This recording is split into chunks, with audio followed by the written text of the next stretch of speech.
I'm going to show you in what order to apply products so that you can have defined curls and a simpler routine. So the order that you apply your products is really important because it can reduce or increase the level of hold you have. It can affect the longevity of your hairstyle.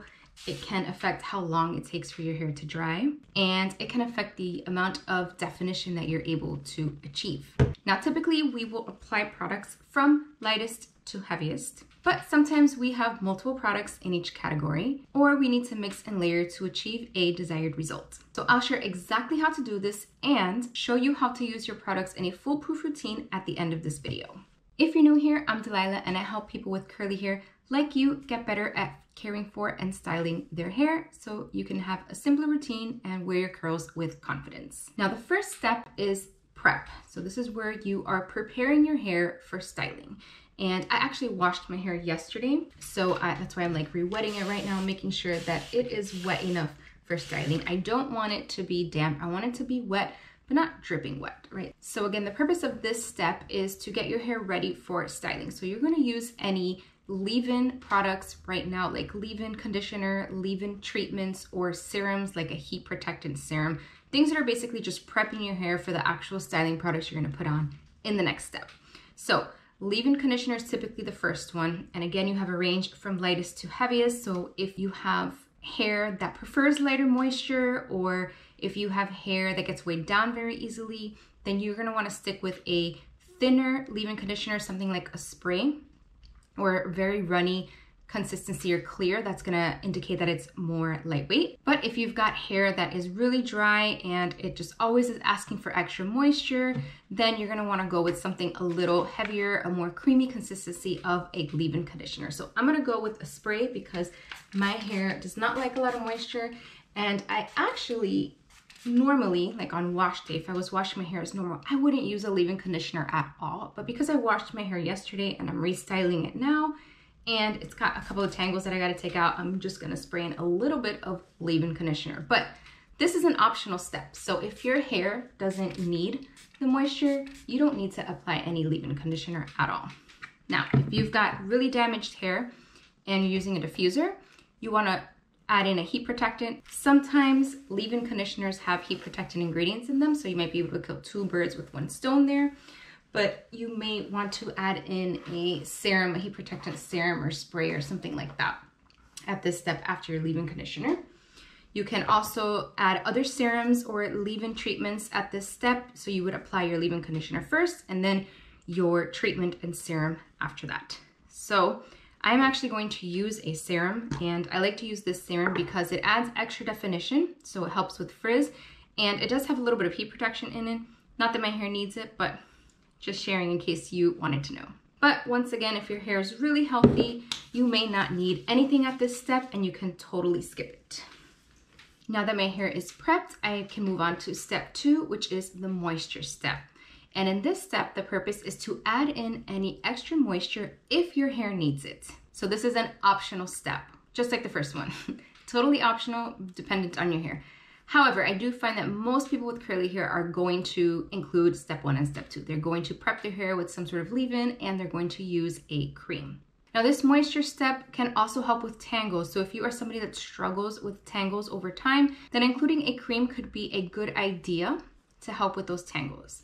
So again, we got that spectrum from lightest to heaviest. So if your hair leans more towards has a tendency to get over moisturized, doesn't need a lot of moisture, you can go with the lighter, thinner consistency of a cream. And if your hair is really dry, really struggles with holding onto moisture, lots of tangles, you can go with something thicker. So it's going to be creamier, more white color, and it's going to be the heaviest type of cream. Now, curl creams help with definition. So that's the main thing because they're adding moisture. That's what helps to define your curl and reduce frizz. So that's something to keep in mind. So because my hair doesn't really like moisture, I skip this step. I never use a cream. And when I have tried to incorporate curl creams into my routine, I have always found that it looks amazing when I first style it, right? I'm done diffusing and I've got these really nice defined curls. but they droop over the next couple of hours. They will kind of get fluffy and frizzy, and my style just doesn't hold for very long, and it's because it just doesn't need that extra moisture. So I sacrificed that extra definition to have a style that lasts a little longer, that I don't have to refresh or touch for 2 or 3 days until my next wash day. So that's a personal decision, a choice that is up to you and what it is that your hair needs and what style you prefer. If you're going for more volume, then you also don't want to necessarily go crazy at this moisture step. To get more volume, you need less moisture because moisture weighs down the hair, defines it. And with volume, you're really working with texture and frizz to get that volume. So they're kind of like opposing ideas in a way. So think about your desired results, what it is that you're going for. If you are wanting a more voluminous routine, then you are probably going to want to skip using a cream at this step, or you can find a texturizing cream product that perhaps adds some volume. It has some hold in it because most curl creams don't have any hold and it's less moisturizing. But if you want that moisture, then you want to make sure you're avoiding anything that says like volumizing or texturizing, because those are nowhere near as moisturizing as regular curl creams. So do keep that in mind, pay attention, read the packaging, read what the product says, its purpose and what it does to help give you some clues about it. Okay, another thing to keep in mind is the more moisturizing products you use, the longer it takes your hair to dry. Now, before I get to the next step, which is our main styling step, I want you to consider your desired result, because when we're layering and mixing products, we need to keep that in mind. We're not just willy-nilly picking a bunch of products. We are taking into consideration the purpose of the product, the formulation of the product, and what it is that we would like to achieve as our desired style. As I said earlier, if you want volume, then you're going to want to stick with volumizing products. So those are going to be things like foams, sprays, and gels, right? You're really staying away from the creamy, custard, like moisturizing products, because like I said, those two just don't really go together. But if you're going for like ultimate definition, then you are going to want some of those creamy hydrating products that add definition to the hair. So you would work with things like custards, jellies, and gels. Okay, the third step is the hold step. And this is where we're going to lock in the moisture and the style that we have in our hair with our hold products. This is the only one that is required. This is the not optional step. If you don't put one of these products on your hair, it is going to frizz, it may droop over time, and it is just simply not going to last as long as it could if you used products with hold. So what are products with hold? These are going to be gels, jellies, custards, mousses, on rare occasion foam, but usually foams don't have hold, and sometimes a cream can have hold, but it's rare to find a cream with hold. Usually they don't have enough hold in them to really make that much of a difference. So these are your main styling products that are going to prevent frizz, because they're going to hold that curl clump in its shape for a certain amount of time. Now you can layer more than one hair, and people sometimes will layer multiple of the same product type, like 2 gels or 2 mousses or a gel and a mousse, or they can even go backwards, like doing a gel first and then mousse, or mousse first and then gel. So that whole spectrum of from lightest to heaviest doesn't really apply so much at this step, because you can mix and match and you're going to be able to get the result that you want. So keep in mind, mousses and foams tend to be more drying and provide less hold than gels do. Gels, now custards are more moisturizing than gels, but gels are the ones that have the most hold and that are the easiest to work with for most hair types. Now, when you're mixing and matching, the reason that some people use 2 of the same type of product, for example, 2 different gels, is because they have completely different formulations and leave kind of a different feel on the hair. So for example, maybe one gel has a medium hold and it doesn't have any protein in it, but another gel has a hard hold and it has protein in it. So those complement each other because they're not the same exact formulation. They're slightly different. They're providing different benefits. And so when you pair them together, you're kind of getting a better overall formulation of product. Now, most people don't really need to do this, but if you are a product junkie, you like experimenting, feel free. Another common layering technique is mousse under or over gel. This is because mousse is lightweight and provides hold. Gel is a little bit heavier, but it also provides hold. And so you can layer it under or over it and see what the results are for your hair and see which one you prefer. Now, foams are not the same thing as mousses. For the most part, foams are more lightweight. They don't really puff out of the container like a mousse does, and they typically will not have any hold. They are usually used for volumizing or adding texture to the hair. So you can see like that, I just pumped it out. This is a foam, and this is a volumizing foam from Keratin. So these are typically just used like in the root area to add a little bit of volume. Although you can put it through the length of your hair to create a little bit of fullness, but this is not a product that I would use as a single styler.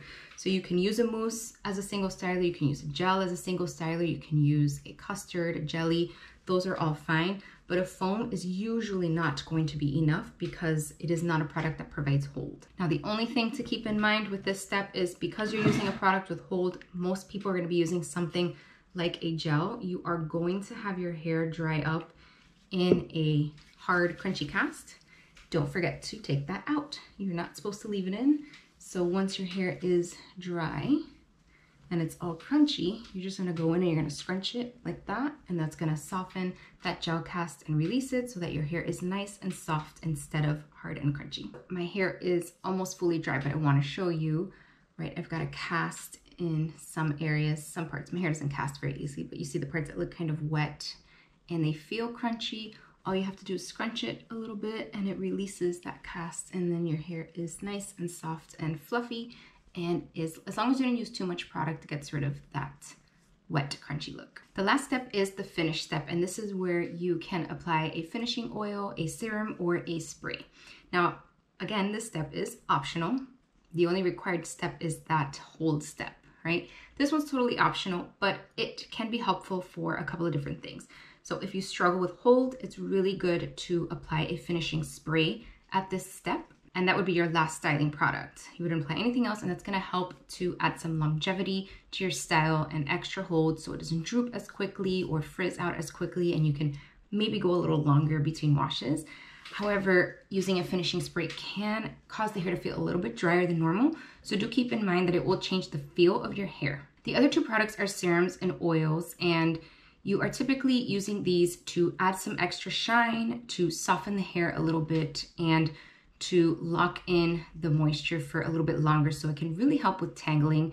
And some people will just apply oil in the areas that they tangle, like the nape of the neck tends to be a common area, so you can just get a very tiny amount and kind of just glaze it in that section, and that can help to prevent some tangling if you do happen to get tangles there.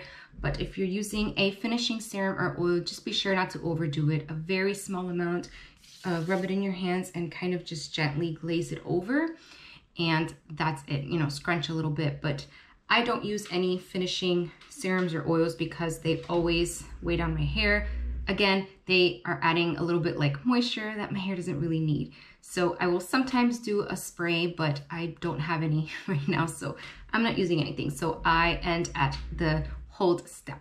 One note, if you have really soft, fine hair that tends to just like droop very quickly, it's just really soft and just like the style always falls out, adding a finishing spray that adds some texture to your hair, which makes the hair feel a little bit grittier, so like a little kind of like that rough feeling, is a really good idea to do at this step to help your hair keep its style just a little bit longer. All right, so now that you know how to layer your styling products for the exact desired result that you want, what's your next step?